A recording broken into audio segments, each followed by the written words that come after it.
Hey, it's Soul. It's April 13th, 2018. This is Friday the 13th. Hey, where did he...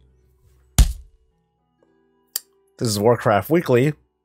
Bob will be back in a second, and let's get started. Today's episode is brought to you by Bonet. If you're watching this from your toilet, on your phone, your tablet, your laptop, your desktop, wipe it down with a Bonet. Today's show is going to be a little crisp, a little light, because a little bit of transparency. This is my second recording. Because the first one totally sucked. It certainly did. So I'm going to try this again with fewer failed attempts at humor. That means less of you. Don't you mean you? So I hope that everyone has had a good week. I try to be welcoming whenever I do these, right? I'd love for you to share your stories, the good and bad, the cool drops that you had, or your denials, all the drama that went down this week. For me, the two highlights included, getting Kingaroth down solo for the last couple percent. That felt really good. And maybe I'll tell the tale, because I haven't done an episode of Tales from the Crossroads in a long time, but I think I have enough material for something. The other highlight, which was a ton of fun for me, was my chat with Thete Gaming earlier this week. We talked Battle for Azeroth, we talked about the identity of the world of Warcraft,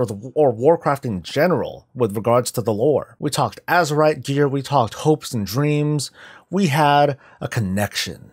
Right. Okay, I know for me, I felt awkward because I don't do this. This is outside of the box, but it was a lot of fun, and if you haven't already, I encourage you to take a look. In fact, I'll just share this now. Something that I'd love to do in the near future is do like really quick little bite-sized interviews with other WoW YouTubers that I would be featuring. Just do a quick intro, let them talk about themselves. I think that would be really cool, but I'd love to know what you folks at home think. Remember, your comments, at least the not shitty ones, they're a big influence on how I direct the channel, whether it's coming from here in the comments below, or the people that are talking to me through streams or through a Patreon. I just want to strike a good balance between things that I want to do, as well as things that I think that you folks would be interested in. So let me know. I think it needs more Bob. I think we need to move on.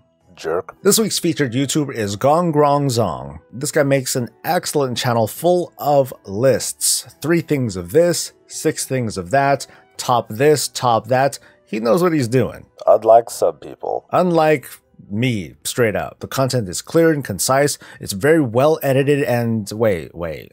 High elves. Oh god, he's going to do it. So I took a look at that video, and I also saw a recent video by Taliesin about his take on high elves and why they should be included as an allied race for the Alliance. And I'm trying really hard to not do a rebuttal because I already did one, right? I mean, I get it. There's an element of players that want, blonde-haired elves, and they don't have blonde-haired elves, and that is kind of weird, especially because the pale void elves are being led by a blonde-haired, blue-eyed elf with tattoos and other cool things. So I am going to talk about allied races in just a bit, but once again, check out Gongrongzong. Again, he does have a really good channel. And as always, if you know of a smaller WoW YouTuber that has 10,000 or fewer subscribers, let me know in a comment below. I will take a look at them, and if they're cool, then I'll bring them up in a future weekly. Blizzcon 2018 is, in fact, not being cancelled. It's going to happen at the usual time, first week of November, the 2nd and the 3rd. It's going to go for the usual price, $558. What the fuck? Just kidding, $199. The question to pose to all of you is, are you gonna go? Are you already making plans? Or are you just gonna get a virtual ticket? Or just take a look at the info on Wowhead and MMO Champion and YouTube? Just like every other BlizzCon since, I think, 2008, I will try to go. And for those of you who are on the fence, it's a lot of fun. You don't really go for the info, because like I said, you just look at Wowhead, look at MMO Champion for the information. You go for the atmosphere. You go for some of the cool tournaments that are going down. You go for the people, the energy, the swag, the autographs, the chicken, the waffles, the beer. Oh my god. Anyway, it's bound to be a ton of fun, but keep an eye out here for new info. I might do a giveaway of my virtual tickets that I did last year for my guild, but this time I might do it for you viewers at home or on the toilet. So, allied races, and no, it's not really going to be just about high elves or justifying it or shooting it down, but allied races in general. I wanted to go over how they were deployed, how they're going to be deployed, and if it's a Bad idea or not. So here is the very familiar history of allied races. They came in with patch 7.3.5, 4 in all, and there were certain ways to unlock it, mostly involving getting a ton of rep, or mostly involving playing the game normally if you happen to play Legion from the very start. But there were quite a few hoops to overcome. And once you did unlock them, then you started them at level 20 and you got to enjoy a brand new feature in the World of Warcraft, which was the revamped leveling experience. Maybe we can't really consider it much of a feature, but more of a very needed quality of life enhancement. I'm not going to go as far as saying that Blizzard fixed leveling, but they've greatly improved it from what it was before. It's not perfect at all, but in my opinion, the execution of it is absolutely brilliant in part of Blizzard, and here's why. I said this before, but revamping the leveling experience along with unleashing this whole allied race idea, what it did is create an environment for, those of you who had been leveling toons, you probably have seen it. It has that feel of a brand new expansion coming out, only that it definitely didn't. We're literally at the other end, where an expansion has effectively ended. So this brought in a surge of other activities, and it all trickled down the WoW economy in the form of tons of glyphs were selling, more character services were being sold. There was more transmog that's going around, and somewhere within there, people were probably having fun. But let's go into the near future when the Battle for Azeroth starts and the tentative timeline that we have. We now know that there's been kind of a switcheroo on the Horde side, where instead of Zandalari trolls being available kind of early on, it's instead going to be the Mag'har orcs that will be available, with the Zandalari trolls being introduced a little bit down the line. As a nice plus though, a little bit down the line, we're going to get these Zandalari trolls as well as the humans from Kul Tiran. The thing is, we don't know when, and unlike the first iteration of allied races, we're not quite sure if there's going to be anything new or exciting brought in when these other allied races are introduced. So I'm anxious, maybe a little bit nervous as to how well these races are going to be ultimately received. I saw a thread on MMO Champion that was about High Elves, but it inferred that introducing allied races is a way to inject life into an expansion, or injecting subscriptions where there otherwise might be a lull in subscribers. And I have to cast my doubt on that.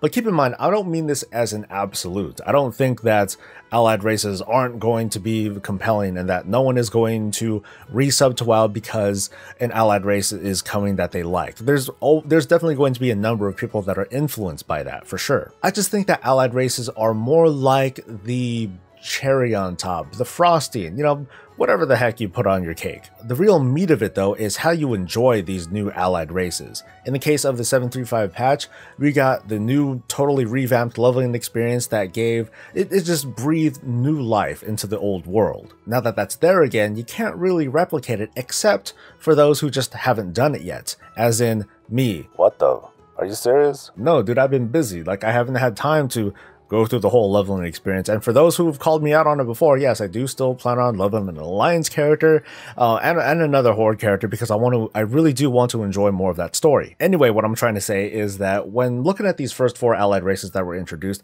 there's probably a number of people that looked at it, this includes me, who are like, wow, that's cool. So I did the race introductions and got them unlocked, but otherwise, I'm not really going to play as them. It doesn't quite interest me. So using that as an example, when the Battle for Azeroth comes out, Mag'har orcs, Dark Iron dwarves, they're going to be available, and there's going to be people that otherwise who haven't redone the leveling experience, they'll be like, hey, Mag'har orcs? Hell yeah, let's do it. And then they'll go through that whole leveling process. So now they get caught up into the net, they're starting to participate, and they're hopefully having a good time. Somewhere down the line, Zandalari trolls, humans from Kul Tiran, they're going to be available. Other people are going to be interested in those, maybe including people who have already leveled up other allied races.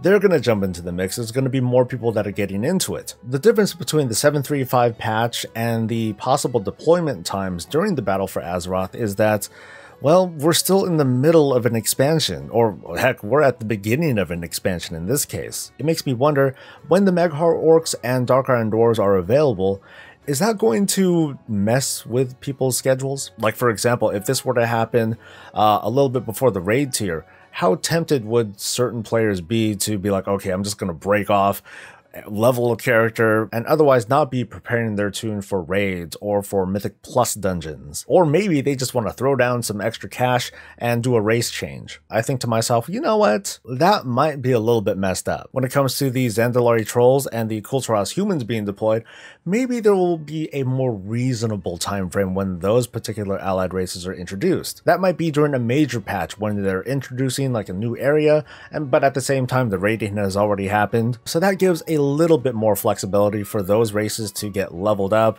geared out, or again, people can opt to just pay for a race change instead. And that makes up both the brilliance and the insidiousness of Blizzard in deploying these allied races just kind of willy-nilly. We as players have choice and opportunity cost. We can either level these toons or pay for a race change. Or if we are going to pay for a race change, we can either throw down our money ourselves, or we can use our gold to buy a WoW token. Sell that for balance, do the race change thing, and there we go. But of course, in the meantime, someone else was buying a WoW token, so they can get some gold. It's a very symbiotic, you know, it's a very weird cycle. Okay, maybe it's not weird, it's smart and insidious, but it works somehow. But going back to that MMO champion thread and the claim that allied races are things that will sell subscriptions, no, I'm just more thinking that allied races generate revenue, absolutely. Players get to play, or they throw down money for character services like race changes and boosts. And we choose these things, including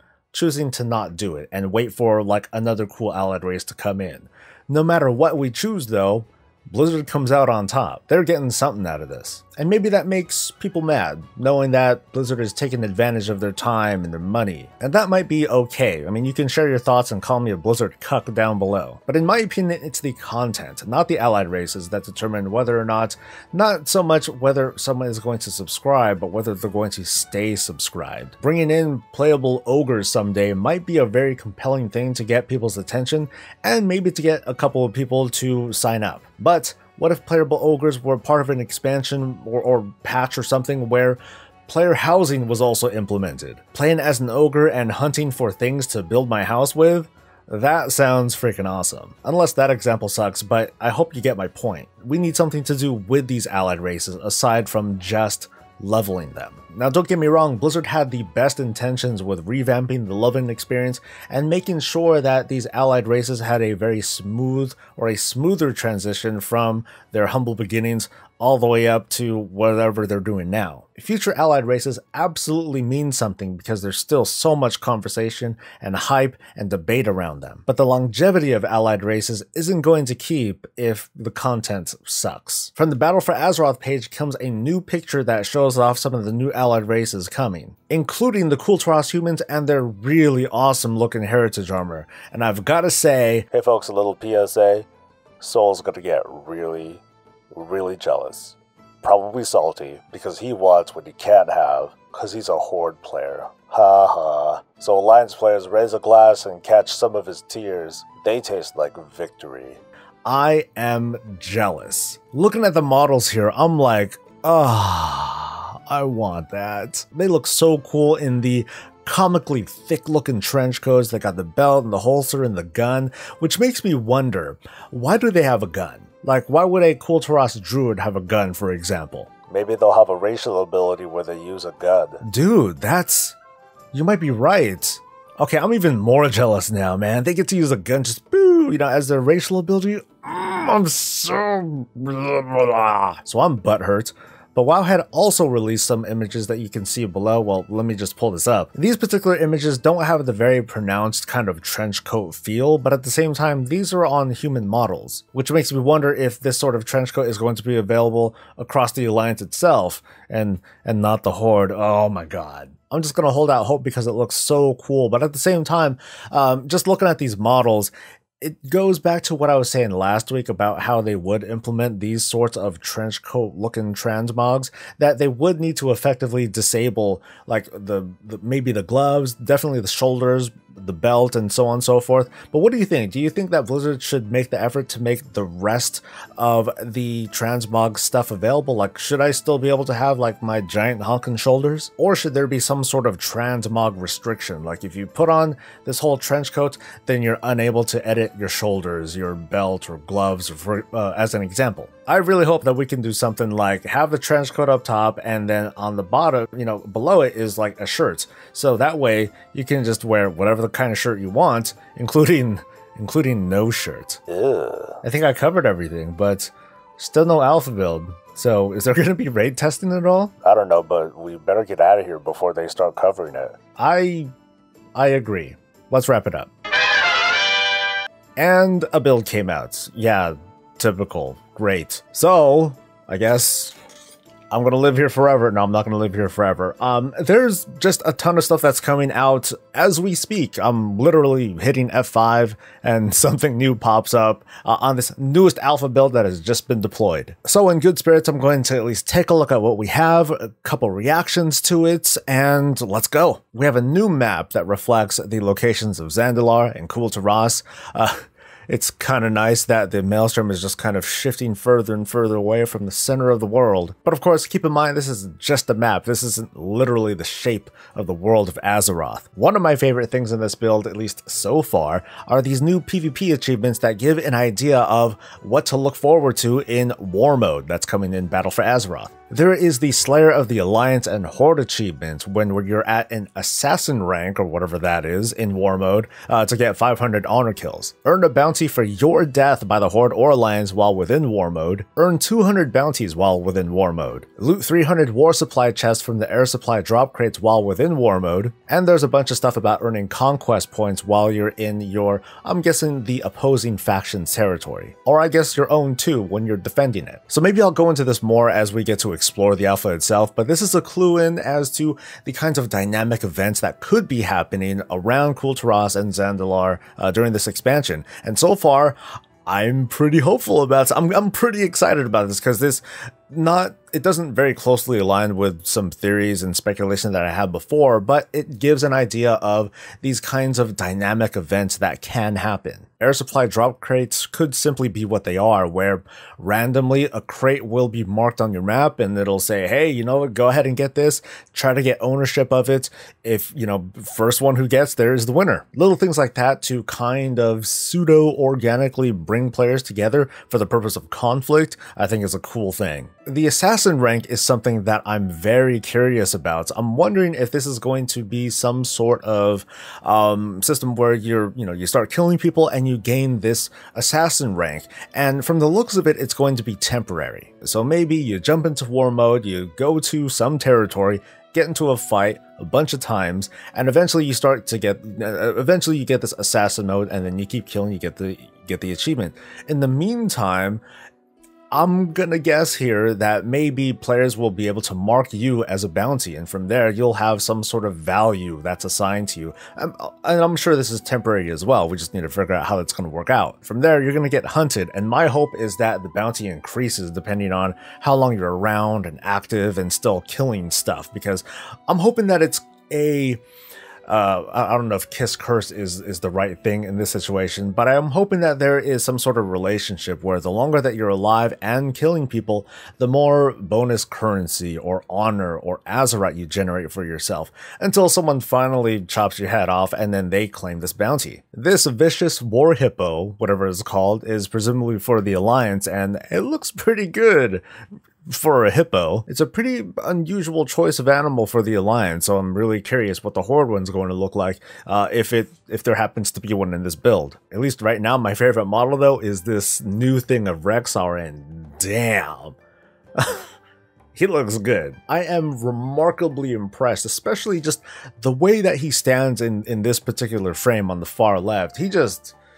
He looks like he's tired of your shit. He looks mad, and I'm really curious as to what his role is going to be in this expansion now that we have a full-on update of his model. I mean, sure, it's definitely time for a model update, but this is This is very extensive. This makes me wonder if he's going to, like I said, play a bigger role in this upcoming expansion, or if he might take a role of some sort of leadership role. I think that'd be really cool. And I think I'm going to wrap things up for now. Let me get back to the previous recording, okay? I want to thank everyone for watching and making it to the end of this second take of the weekly. Even if you'll never know how the first one went, it really sucked. Let me give you a quick update on that contest that I started last week. I'm gonna push that out for one more week. This contest for the Americas region is very, very simple. All you gotta do is ask me a question. I plan on doing a fun Q&A. It's gonna be separated from the weekly, where I'm just going to sit down and answer all of these questions, and there are quite a few. If you haven't guessed,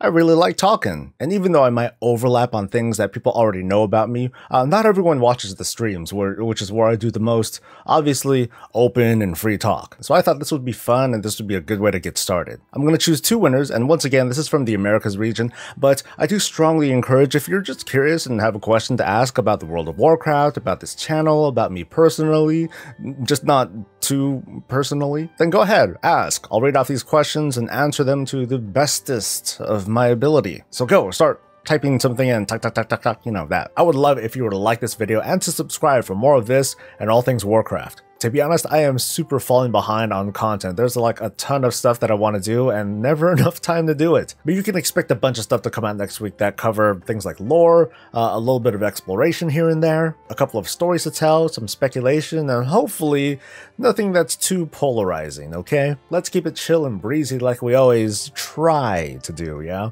So for me and Bob, we hope you have a good one, and we'll see you next week. Until then, stay safe, stay happy, and as always, stay breezy.